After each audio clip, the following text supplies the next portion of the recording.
Hello, this is Pat Obi, and this presentation is on the sampling distribution of the sample mean x bar and the sample proportion p hat. Two key questions are addressed in this presentation. The first is, what's the shape of these two important statistical estimators, x bar and p hat? Are they symmetric, as in the case of the normal distribution, or are they shaped in any old kind of way, as I illustrate here? Now though, once we ascertain their distribution, the question is, how can we then estimate their probabilities so as to be able to make inference concerning their future values? So now, to give you a sense as to the significance of these questions, suppose you're a policymaker or some decision maker and you wish to find answers to questions illustrated by these scenarios: the average birth weight of babies, profitability of firms, average size of household debt, average length of patient stay in a hospital, percentage of individuals exposed to some infectious diseases, high school graduation rate, and percentage of voters supporting a certain initiative. So as an example, now suppose you're a financial analyst and you're analyzing the recent performance of firms in a certain industry. And in that industry, there are 5,000 firms. So that's population size.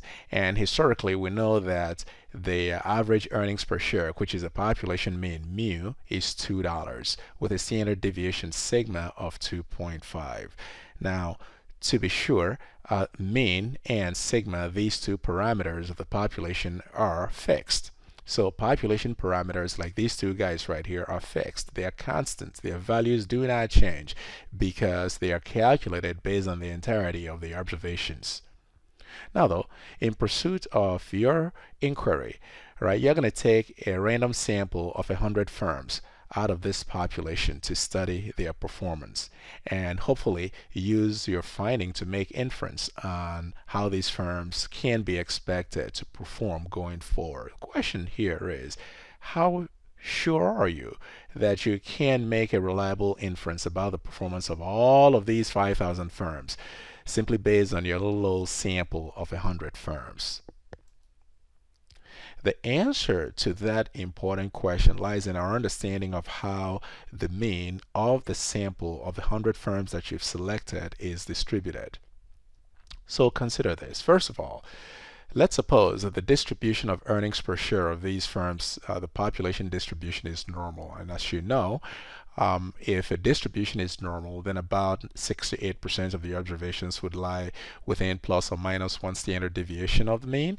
About 95.5% of the observations would lie within plus or minus 2 standard deviations of the mean, and almost all of them are going to lie within plus or minus 3 standard deviations of the mean. So now, remember, you're going to take a random sample of 100 firms and analyze them, and you're hoping that that's going to give you reliable information about the characteristics of the underlying population. Now, suppose though that you were to take out random samples of 100, all right, in repeated samples.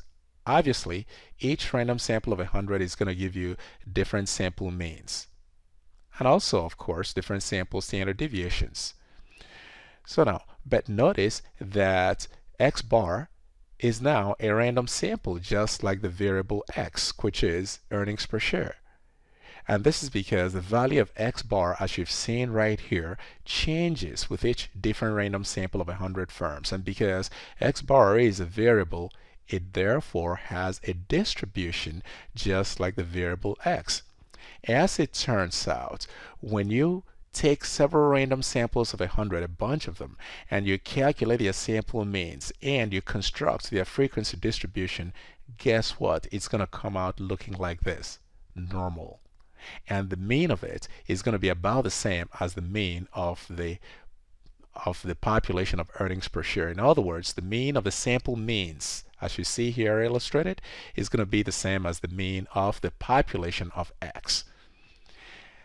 So now, but this has very useful implications in inference, because it tells you that if you were to take a random sample of 100 firms and you calculate their mean, you can be 95.5% confident that it lies within plus or minus 2 standard deviations of the mean. Basically, that you're within the neighborhood of what you seek, and therefore should be sufficiently confident. So to review, x is the notation for the variable in question, which is earnings per share in this example. However, the parameters of this population for the variable x are the population mean and the population standard deviation. These population parameters are constant. They do not change. They are fixed. And because they're fixed, they have no distribution. Now though, when we take samples to study them, our sample estimators, in this example, the sample mean and the sample standard deviation with these definitions respectively, are going to be giving us information about these respective parameters. The sample mean for mu and the sample standard deviation for sigma. Sample estimators are variables because their values change depending on the sample that you work with. Estimates of the sample estimators are specific numbers that you calculate when you analyze your sample data. For example, in sample number 1, the estimate here is 2.1 for the sample mean and 1.5 for the sample standard deviation. So to summarize, a population has parameters which are descriptors: population mean, population variance sigma squared, population standard deviation sigma, population proportion p. Proportion refers to the percentage of items of interest.